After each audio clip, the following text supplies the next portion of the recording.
Am I a bad person for asking my parents to leave my house? Hi, I'm Ananya, and this is part 2 of my story. After everything I went through to build my life from nothing, the one thing I was determined to do was to give back to my parents. Despite the hardships and the lack of support during my childhood, I believed that helping them financially and making their lives comfortable was the right thing to do. It was my way of healing, of closing that painful chapter, and of making peace with the past. Once my business took off and I found myself in a much better financial position, the first thing I did was buy a beautiful house for my parents. It was something they had never imagined having. The house was spacious, well furnished, and located in a peaceful neighborhood. I wanted them to live comfortably and enjoy the fruits of my hard work. I also provided them with a monthly allowance, ensuring that they would never have to worry about money again. I bought them everything they needed: a car, new clothes, the latest gadgets. I wanted to make up for the years they had struggled, and to show them that despite the tough childhood, I still cared deeply for them. They seemed happy with their new life, and for a while, everything was perfect. But things changed when I met Rahul. Rahul was everything I had ever hoped for in a partner. He was kind, supportive, and understood me in ways no one else did. We fell in love quickly, and soon, we were planning our future together. Part of that plan was buying a beautiful house where we could start our new life as a married couple. The house Rahul and I bought was a dream come true. It was everything I had ever wanted: a modern, spacious, and located in a vibrant part of the city. It was a symbol of the new chapter in my life, a place where I could build new memories with the man I loved. When I told my parents about the new house, they were initially happy for me. But things took a turn when they saw the house for the first time. It was clear that they thought it was better than the house I had bought for them. The subtle hints and offhand comments started almost immediately. They would compare the two houses, pointing out how mine had better amenities and a more luxurious feel. I tried to brush it off at first, thinking they were just making conversation. But then, they started visiting more frequently. What were initially short visits turned into days, and then weeks. They crashed at our place uninvited, and it began to feel like they were encroaching on our space. Rahul and I wanted to enjoy our newlywed life, to have our own privacy and time together, but my parents didn't seem to understand that.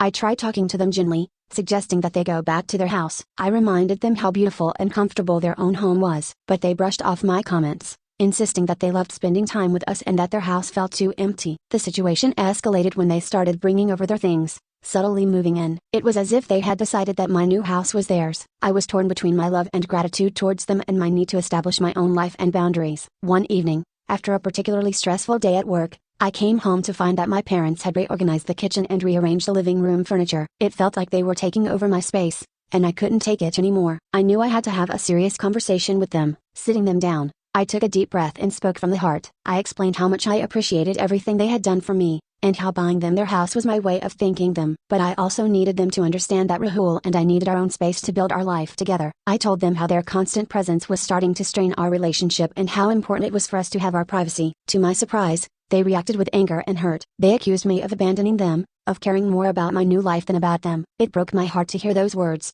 but I stood my ground. I told them that they needed to leave, that they had their own beautiful home to return to, and that this was my house with Rahul. The days that followed were tense and filled with silent treatment and sharp words. They eventually left, but not without making me feel like I was the worst daughter in the world. I was left questioning myself, wondering if I had done the right thing, if I was indeed a bad person for asking my parents to leave my house.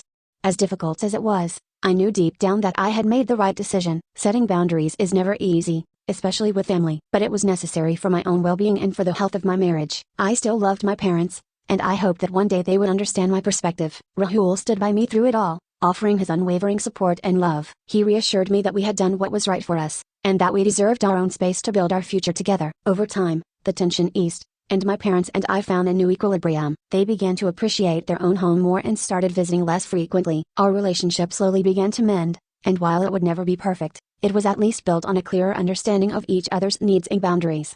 Looking back, I realized that my journey had not just been about overcoming poverty and building a successful business. It was also about learning to navigate the complexities of family relationships, about finding the balance between giving and protecting my own well-being.